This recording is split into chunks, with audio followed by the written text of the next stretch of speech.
नमस्कार दोस्तों, आप सभी का एक नई वीडियो पे स्वागत करते हैं। पटना से पाकिस्तान 2 इस मूवी का शुभ मुहूर्त आप लोग को बताया था पिछले वीडियो में हमने कि पटना से पाकिस्तान 2 मूवी का शुभ मुहूर्त निकाल दिया गया है और इसका शूटिंग भी आज से शुरू कर दिया गया। आप लोग को बता देना चाहेंगे, श्वेता सिंह अपना इंस्टा से रिएक्शन शेयर करते हुए स्टोरी मेंशन बताते हैं, मेरा यह फिल्म सुपर डुपर हिट होगा। जो कि ये श्वेता सिंह भी बहुत ही ज़्यादा खुश नज़र आ रहे हैं। आप लोग को बता देना ये श्वेता सिंह इसमें नज़र आने वाले।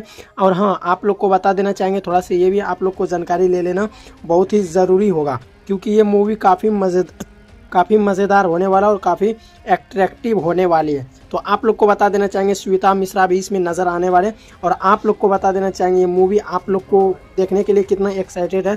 आप लोग अपना कीमती राय हमारे कमेंट बॉक्स में ज़रूर दीजिएगा। और आप लोग को कहना चाहेंगे कि बस आप लोग ऐसे ही प्यार सपोर्ट बनाए रखिए। बहुत ही जल्द आप सबके बीच आने वाला है ये मूवी। जैसे ही इस मूवी को आप सबके बीच रिलीज़ किया जाएगा, वैसे में आप सबको इन्फॉर्मेशन आप लोग को दे देंगे। श्वेता मिश्रा ऑफिशियल, जहाँ पे ये अपने इंस्टा के आईडी से शेयर करते हुए बताते हैं। बहुत ही जल्द मिलते हैं आप सबको एक नए वीडियो नई मूवी के साथ।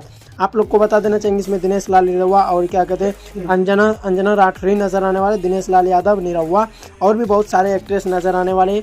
और आप लोग को ये गुड न्यूज़ कैसा लगा? चल वीडियो को शेयर कीजिए। चलिए दोस्तों, मिलते हैं नेक्स्ट वीडियो में। धन्यवाद।